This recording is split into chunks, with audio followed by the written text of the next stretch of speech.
orphanage have not opened in over 80 years.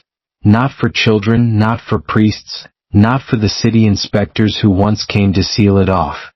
Now its iron gates sag against a chain grown orange with rust, its windows clouded with dust like cataracts in a dying eye. On nights when the wind is low, the whole building seems to hum, not with life, but with memory. In the courtyard, 12 saints carved from gray stone stand in their weathered alcoves. Their faces are worn, their hands extended in gestures of blessing or warning, their robes streaked with dark lines from decades of rain. They watch over a cracked fountain where no water has flowed since the autumn of 1911, the autumn a little girl named Elise Marrow vanished without a trace. The official records say Elise was 7 years old, abandoned on the steps of the orphanage by an unnamed aunt. But what the records do not say, what only the surviving nuns whispered in their old age, is that Elise spoke to no one but the statues. Every day, in the cold light of dawn and again at dusk, she could be found standing barefoot in the courtyard, her eyes fixed on one of the stone saints, her lips moving in a slow rhythm. Sister Agnes, who had the habit of moving silently, once crept close enough to hear. She expected to catch fragments of a prayer. Instead, she heard a pause, a long listening pause, and then a faint reply. Not in Elise's voice. Not in any human voice. It was a low murmur, like words dragged across gravel. That same week, strange things began to happen in the orphanage. Children woke with their hair damp, though no rain had fallen. Doors opened in the night and closed again without footsteps. The chapel's candles flickered in unison when Elise walked past. On the night she vanished, October 3, 1911, there was no scream, no broken latch, no sign of struggle. The sisters searched until their lanterns burned low. At dawn they returned to the courtyard, where the statue of Saint Bartholomew, the one Elise had spoken to most often, seemed different. His stone lips, always set in a stern line, now curved in the faintest suggestion of a smile. The papers printed a brief story: child missing from orphanage, no leads. By the following week, it was replaced by news of a factory strike. Elise became nothing more than a name scribbled in the margins of parish records, except for the rumors. Locals say that if you enter the courtyard at midnight and stand among the saints, you will hear it, the slow, soft murmur of a child's voice, telling secrets to stone. Some swear the statues lean closer to listen. Some swear they've seen one of them smile. But no one stays long enough to find out what the statues might say in return. Tonight we will. The rain was relentless that morning, hammering the cobblestones outside St. Aurelia's like 1,000 impatient fists. Sister Agnes was lighting the chapel candles when she heard it. 3 knocks, slow and deliberate, on the front doors. When she opened them, the first thing she saw was the girl, 7 years old at most, soaked to the bone, her bare feet pale against the wet stone. Her hair, a tangled mess the color of wheat, clung to her face, but her eyes were dry. They were wide, unblinking, and fixed on something over Sister Agnes's shoulder. Behind her stood a woman in a black coat, face hidden under a wide-brimmed hat. She spoke in a clipped tone, her voice raspy as though unused to speaking. "Her name is Elise. She'll be safer here." Agnes asked about the girl's parents. The woman hesitated, then simply said, "Gone." Before Agnes could ask another question, the woman stepped back into the rain, and in moments she was gone down the street, swallowed by the mist. The sisters brought Elise inside, drying her with a rough wool blanket. She did not resist, but neither did she speak. Her gaze wandered, not to the warm fire or the bowl of broth set before her, but to the courtyard visible through the refectory window. The courtyard, with its 12 saints carved in stone. It was Sister Mary Clement who first noticed it. While the other children ate, Elise slipped away, silent as dust. Agnes found her outside, standing before the statue of Saint Bartholomew. The rain had softened to a mist, beating on the saint's stone beard. Elise's lips were moving, but no sound reached Agnes at first. She took a step closer and froze. Elise was not speaking at all, she was listening. Her head tilted slightly, eyes locked on the saint's weathered face. Then, as if sensing Agnes's presence, the girl glanced back. Not startled. Not afraid. Simply aware. From that day, Elise returned to the courtyard every morning before lessons and again at dusk. Sometimes she faced Street Bartholomew, sometimes Saint Agnes, sometimes the Virgin herself. Always the same posture. Still, attentive, lips barely moving, the other children began avoiding her. They whispered about how the air felt colder when she walked into a room. They swore they heard someone muttering in the walls after she passed by. On the third night after her arrival, Sister Agnes awoke to the sound of stone shifting, a heavy, grinding sound, like a statue being moved across marble. She went to the window overlooking the courtyard. The moonlight revealed nothing, except for one detail she couldn't shake. Saint Bartholomew's head, which had always tilted slightly downward, now seemed raised, as though he were meeting Elise's gaze. When Agnes told the Mother Superior, she was met with a dismissive wave. "The child has suffered," the older woman said. "Children invent friends, even ones carved in stone." But Agnes couldn't forget the girl's first morning, or the way her voice, soft, almost swallowed by the rain, had seemed to answer something no one else could hear. The sisters thought they had taken in an orphan. They hadn't yet realized they'd opened the door to a conversation that had already been going on for centuries. It started with the wind.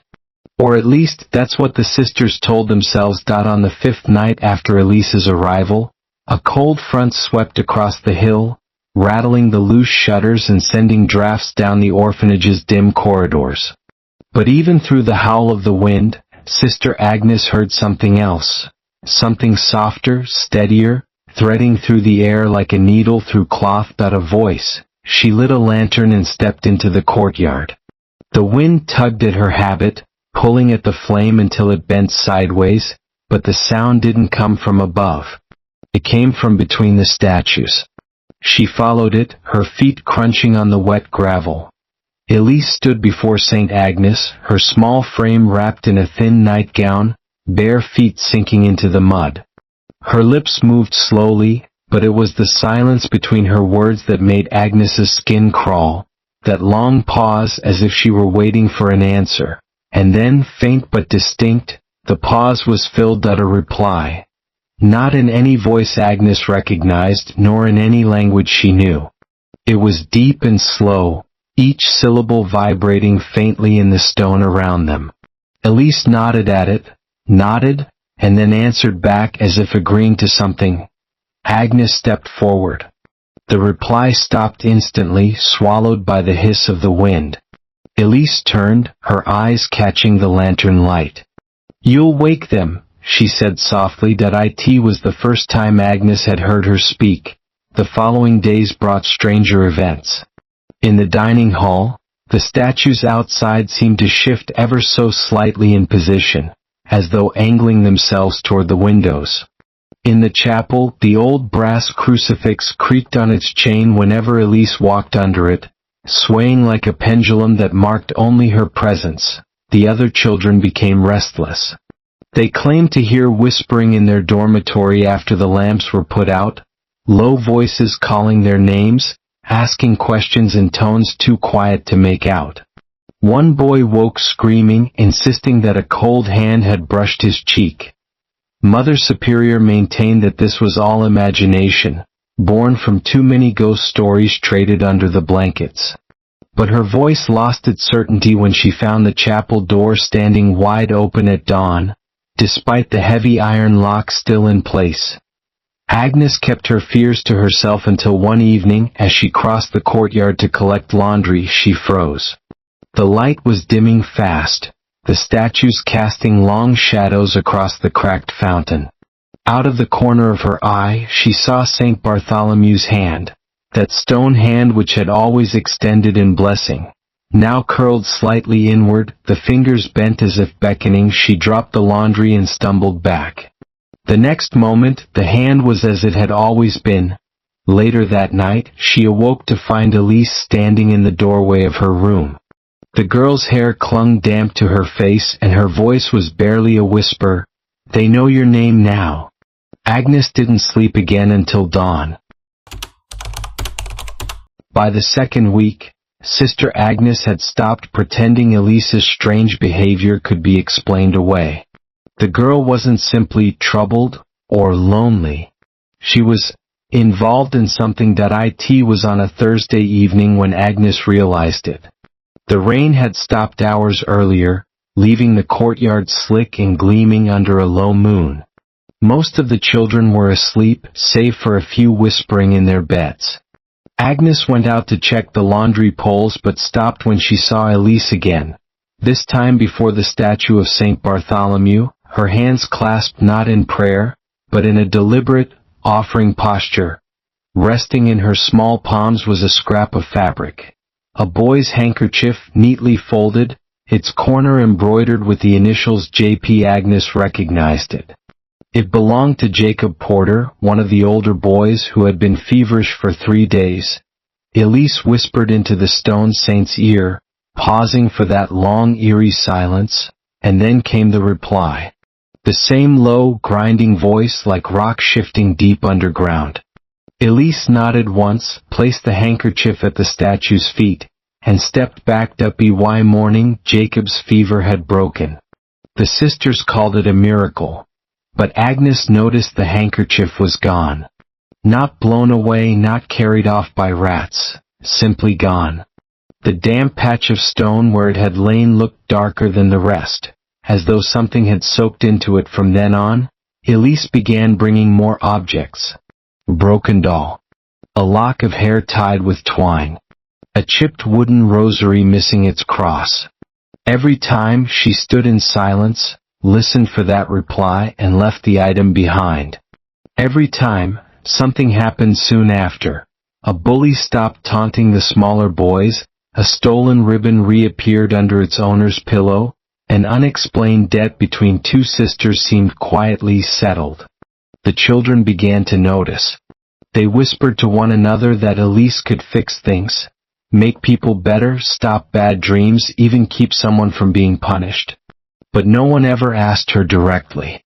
It was as if they knew instinctively that to owe her was to owe something else entirely. One night, Agnes confronted her in the courtyard. "What do you give them, Elise?" she asked, her voice low. The girl tilted her head, her gaze shifting from the nun to the statue. "They don't want things," she said softly. "They want pieces." Agnes's stomach tightened. Pieces of what? Elise's lips curled into the faintest, most unsettling smile she had ever seen on a child. Pieces people won't miss, at first. A gust of wind passed between them, rattling the fountain's dry basin. In its echo, Agnes swore she heard laughter, deep, slow, and too heavy to belong to any living throat. That night Agnes locked her door. But sometime before dawn, she woke to find a small object resting on her bedside table. A single thread, red as blood, tied into a loop. She didn't touch it. It was late January when the first child went missing. Not vanished forever, but gone long enough to make everyone realize the rules had changed. His name was Samuel Hurst, 9 years old, a quiet boy with a permanent cough. He slept in the far corner of the boys' dormitory, right under the drafty window. That night, the wind was so fierce it whined through the cracks like a whistle, masking other sounds. No one saw Samuel leave. No one saw the window open wider than usual. But in the morning, his bed was empty. The blanket was crumpled on the floor, his boots still neatly placed beneath the frame. The sisters searched the building from attic to cellar, lanterns casting long, shivering shadows against the damp walls. When the search spread into the courtyard, Sister Agnes felt the weight of something wrong before she saw it. Elise stood before St. Agnes's statue, barefoot in the frost. Her nightgown clung to her knees, her breath visible in the cold air. She didn't turn when Agnes approached, only glanced toward the fountain. Samuel was there, sitting at its edge, his feet dangling into the dry basin. His skin was pale, but his eyes were fixed on something invisible above him, as if watching clouds that weren't there. "Samuel," Agnes said softly. That he blinked, turned to her, and smiled in a way that did not feel like Samuel at all. They brought him inside, wrapped him in blankets, tried to feed him warm broth. But when they asked where he'd been, his answers were wrong. "Nowhere," he said at first. "Then, with the tall ones. Then, they were teaching me how to be still." By midday he seemed normal again. The smile faded, replaced by confusion at all the fuss. But Agnes noticed something the others didn't. A faint smear of gray dust across his palms, the same shade as the courtyard statues. That night she kept watch from her window. Around midnight, movement caught her eye. Not Elise this time, but two statues, Street Bartholomew and St. Agnes, leaning forward just slightly, their shadows stretching across the fountain toward the dormitory wall. The following days brought small but unsettling changes. Children woke to find their shoes filled with gravel. Sister Mary's rosary turned up in the basin of the dry fountain, its beads cracked in half as though crushed by great pressure. The old grandfather clock in the hallway began chiming at odd hours, sometimes twice within the same minute, and Samuel, though seemingly himself again, began spending more time near Elise. She would speak in those low murmurs, pause to listen, and he would nod without a word, as though already fluent in a language no one else could hear. When Agnes tried to keep them apart, the other children grew restless, watching her with something between fear and defiance. The air in the orphanage felt heavier, like the pause between a question and an answer you don't want to hear. On the seventh night after Samuel's missing hours, Agnes awoke to a sound she could not mistake. Stone shifting, grinding, moving. She stayed in bed, clutching her blanket, too afraid to see which of the saints was walking now. By February, the courtyard had become a place of pilgrimage, not for prayers but for whispers. The children went there in twos and threes, clutching trinkets, scraps, or nothing at all. They never spoke to Sister Agnes about what happened there, but she could see it in their faces when they returned. A kind of quiet, almost reverent relief, and at the center of it all was Elise. She never asked for anything directly. Instead, she would listen, really listen, when a child spoke of a lost toy, an aching tooth, or a fear of punishment. She would nod once, step to one of the statues, and begin that strange one-sided conversation. Always there was that pause, that patient waiting, and then the faint vibration in the stone, like a deep breath being drawn in. Whatever bargain she struck, it worked. The tooth stopped aching. The ribbon was found. The punishment was forgotten. But soon the changes weren't so harmless.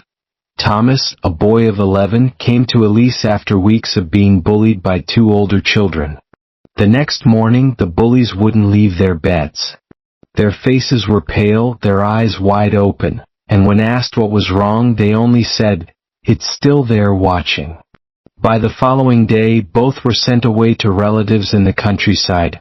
Margaret, who had a stutter so severe she often avoided speaking altogether, asked Elise for help. The next day her speech was smooth and confident, but she had stopped blinking. Entire conversations passed without her eyelids lowering once, and Samuel had begun carrying small pebbles in his pockets, the same gray as the courtyard statues.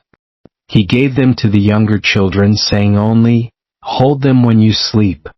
They'll come closer." Agnes tried to warn the Mother Superior, but her words were met with weary dismissal.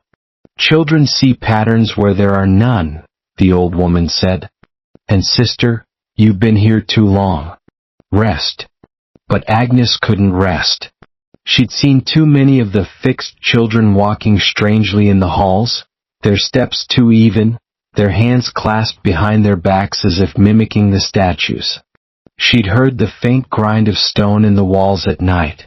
She'd even found a small pile of offerings, buttons, teeth, locks of hair, hidden in the hollow behind the dry fountain point. One evening, as the sun bled out behind the orphanage, Agnes caught Elise alone. "You're giving them too much," she said, gripping the girl's shoulder. Elise looked up at her, eyes unblinking, voice calm.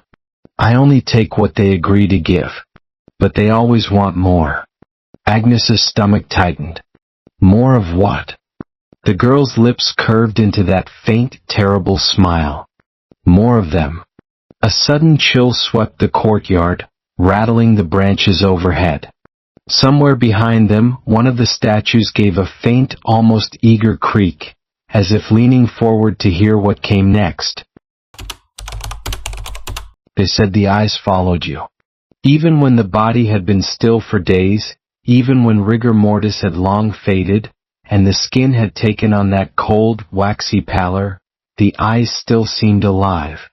Not in the way you think, not blinking, not moving, but watching.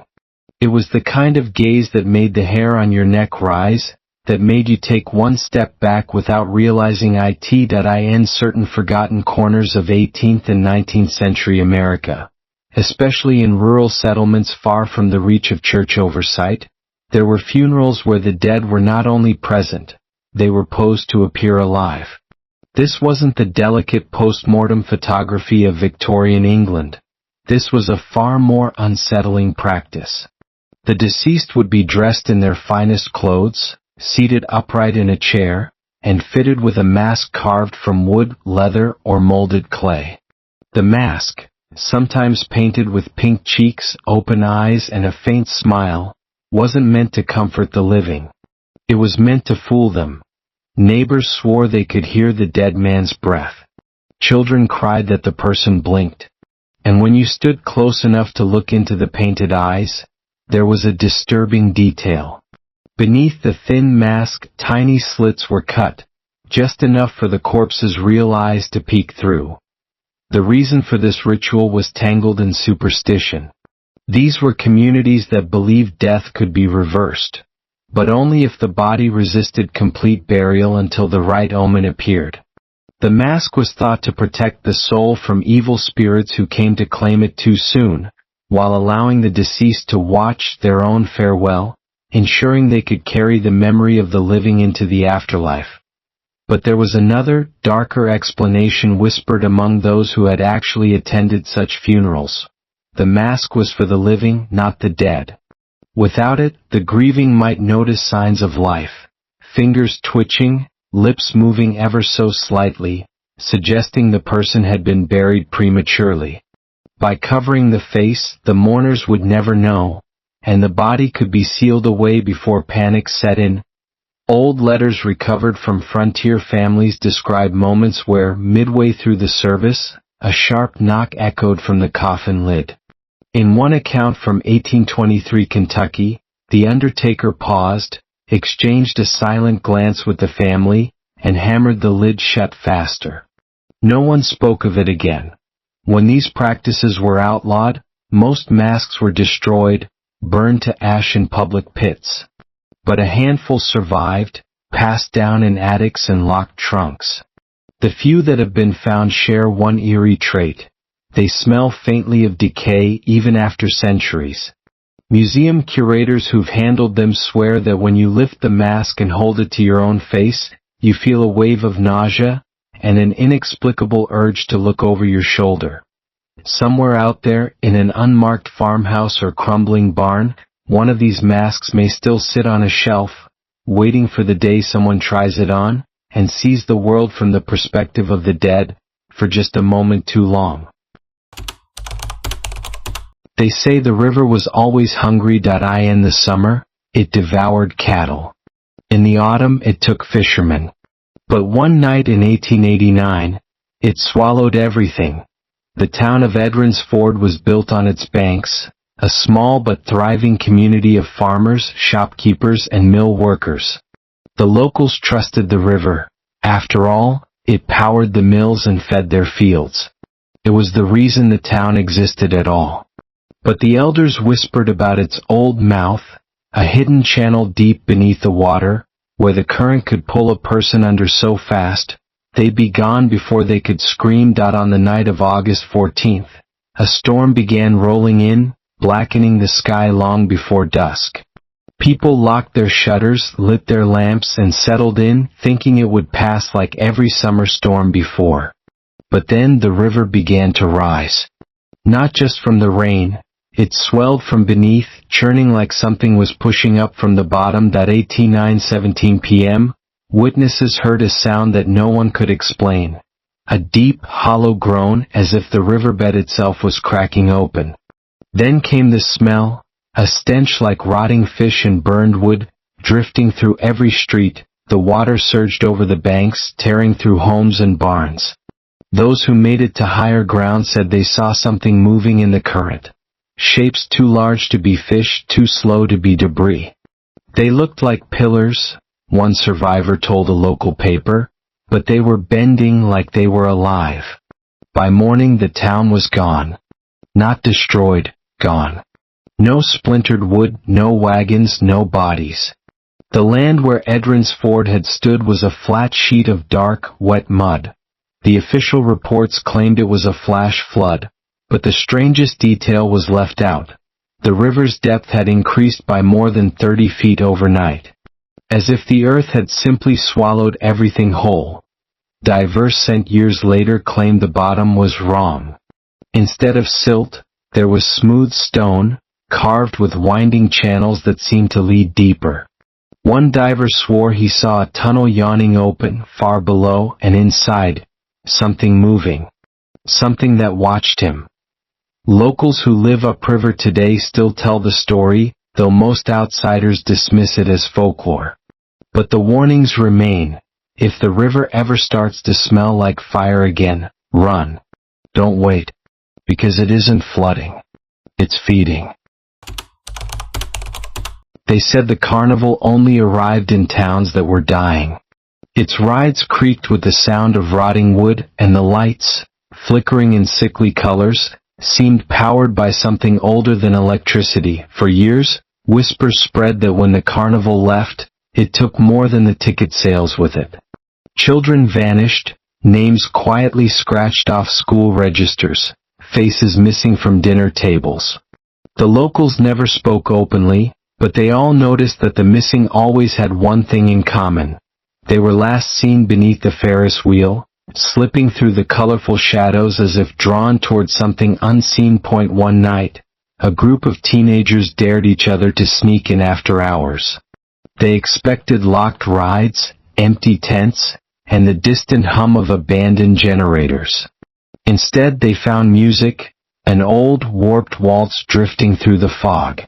They followed it to a side tent they'd never noticed before.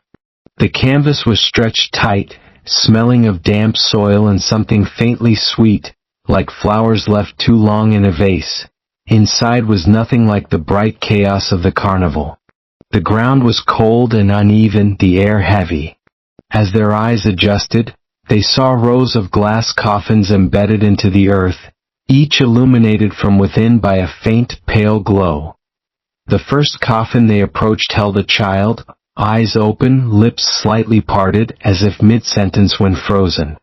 His skin was perfect, untouched by decay, though his clothes were decades out of fashion. The glass was warm to the touch, and when one of them pressed their ear against it, they swore they heard a heartbeat. But the most unsettling part wasn't the children. It was the way each coffin's lid was sealed with a thick ring of wax, pressed with the imprint of a carnival ticket stub. And above each, hanging from the ceiling on a frayed ribbon, was a mask, painted with a frozen smile. The teenagers wanted to run, but the waltz grew louder, pulling at their chests, making their steps slow. One swore they saw movement in the nearest coffin, the child's hand twitching against the glass. Another insisted the glowing was pulsing, timed with their own heartbeat, Then from the shadows a figure emerged. Not a clown, not a ringmaster, but something in between. Tall, impossibly thin, with a face hidden beneath one of those painted masks. In its long fingers was a dripping candle, the wax pooling on the dirt floor. Without a word, it pointed toward an empty coffin at the far end of the row. The teenagers didn't wait to see what would happen next. They ran, but every turn brought them back to the same tent, the same glass coffins, the same masked figure now standing closer. One by one their screams cut off, not because they were silenced, but because their mouths would no longer open. The next morning the carnival was gone, and the field where it had stood was bare, except for a faint glassy reflection just beneath the soil, catching the light like buried mirrors. Some say if you visit that patch of land on a windless night, you'll hear the faint music again. And if you kneel down and press your ear to the ground, you might hear something else. Small, steady heartbeats waiting for the carnival to return. The old road to Raven Hill is nothing more than a cracked ribbon of asphalt now, half-eaten by roots, swallowed by weeds. Locals say no one uses it anymore, not since the procession began. It's an eerie word for something no one has truly seen, but everyone claims to hear. And tonight, I'm standing at its entrance, waiting. It starts like a tremor you can't place. Low, rhythmic thumps echoing from somewhere deep in the woods. Too slow for a drum, too fast for footsteps. Yet it feels like both. The air grows heavier with each beat, and the temperature drops so sharply that your breath becomes visible in seconds. That's when you notice it, shapes moving between the trees, lit only by a strange pale glow from a distance. They look human. Hooded figures walking in single file, each carrying something cradled in their arms. You think it might be a child. But when the glow shifts, you see what they hold. Crude wooden effigies wrapped in rotting cloth and bound with strips of bark. And the sound? It isn't drums at all. It's the pounding of their bare heels against the earth, perfectly synchronized, never stopping. Those who've witnessed it swear the procession follows the same route every time, winding its way up the road to the old cemetery at the hill's crest. No one knows who they are or where they come from. Some say they're the restless dead, marching in penance for an ancient crime. Others claim they're the descendants of an outlawed sect that once ruled this land in secret, returning to perform a ritual their ancestors died to protect. The rules are simple and horrifying: never call out to them, never cross their path, and most importantly, never accept what they offer. Because sometimes, just sometimes, the last figure in line will pause, turn their hooded head toward you, and hold something out. Not an effigy this time. Not wood or cloth. But something warm, wrapped in a shroud that moves faintly as if breathing. And if you reach for it, if your fingers so much as graze the fabric, the glow from the figures will swell blindingly bright, and when your vision clears, you'll find yourself standing in their place, hooded, cradling a wooden child. Your own name will fade from memory. Your voice will disappear. And the next time someone hears the distant pounding on Raven Hill Road, you'll be among them, marching to a rhythm you can't stop, carrying a burden you don't remember receiving for reasons you can no longer understand. Even now, locals refuse to build anything near the hill. The road remains broken, unpatched, as if the land itself refuses to heal. But on nights when the fog hangs low and the moon is hidden, you can still hear it. Thump, thump, thump, like the heartbeat of something buried yet still moving. And if you're foolish enough to follow it, you might see the pale glow winding through the dark trees, until it's too late to turn back. So when you hear the sound, don't look for the light. Don't try to count the figures. And whatever you do, don't wait at the road's end like I did, because once the procession reaches you, it doesn't leave empty-handed. The key lay in the dust. Small, brass, and unremarkable at first glance, yet it was warm to the touch, as if freshly held by a living hand. It had been found beneath the warped floorboards of a room that the townsfolk swore had been locked for over a century. They called it the morning room. No one entered after dusk. No one spoke of it openly.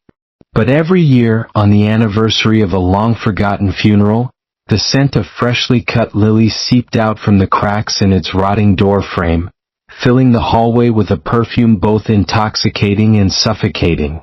The first documented tragedy happened in 1834. A widow, Eloise Thorne, lost her husband to a brutal accident at the sawmill. Witnesses said she refused to bury him until she could afford a proper coffin, keeping his body in that very room. For weeks, her cries echoed through the house, until one day silence. When neighbors finally broke in, they found the room immaculate, almost untouched, except for the coffin, which sat in the center, lid closed. Eloise was never found. Over the decades, owners came and went. Tenants who dared to open the door reported something strange. The air inside was heavy, like a thick blanket pressing against their chest, and shadows moved against the walls without a source. One lodger claimed she saw a woman in a black veil arranging flowers around an unseen body, her movements deliberate and careful, as though preparing for an eternal farewell. The brass key was supposed to unlock the mystery, yet every attempt to open the room with it failed, until the night historian Leonard Gray decided to try from the inside. He had spent months investigating the local archives, piecing together newspaper clippings, letters, and sketches from the 19th century.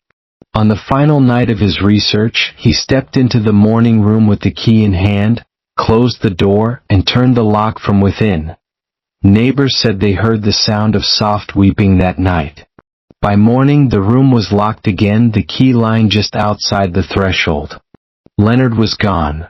Those who've been near the house since say they can hear a faint tapping sound from behind the door, 3 knocks, then silence, as if someone inside is waiting for an answer.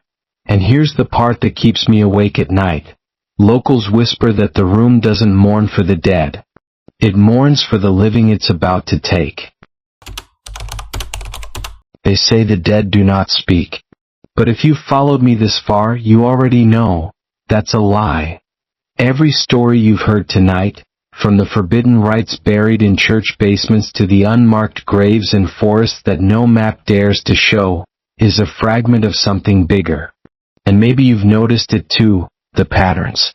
The way the names repeat across centuries, the way the same symbols reappear, whether scratched into a coffin lid in 1742 or painted on a derelict wall in 1986. They are not coincidences. They are threads in a tapestry that someone somewhere doesn't want you to see.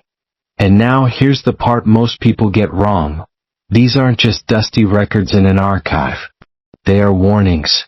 Every ritual outlawed, every burial silenced, was done so in a desperate attempt to keep something contained. Not for respect. Not for morality. But for fear. Fear of what happens if these rites are repeated, or worse, completed. You might think that because you're here in the safety of your home, you're immune to what you've just heard. But that's the trick with these stories. They don't end when the video does. They linger. They spread like a whisper in an empty room. You'll go to sleep tonight and see faces you don't recognize. Maybe they'll stand at the foot of your bed, silent, watching. Maybe you'll hear scratching from the walls. Or maybe if you're unlucky, you'll dream of soil pressing down on your chest, a weight so heavy you can't move, can't breathe, can't scream. And when you wake, you'll wonder if it was just a dream, until you notice the dirt under your nails. The past doesn't rest. It waits. It waits for someone curious enough, foolish enough, to unearth it. And you, by watching this, have already dug deeper than you realize. I'm not telling you to stop. I'm just telling you, from this moment on, every shadow you pass might not be empty. Every sound in the quiet might be closer than you think. This has been one chapter. Just one. There are other stories, darker ones, that never made it into the official histories. Stories still alive in whispers and family curses, in land no one builds on. If you want to know them, if you dare to see what comes next, you know where to find me. Until then, lock your doors. Avoid the places your grandparents told you not to go. And if you hear a voice calling your name from the ground, whatever you do, don't answer.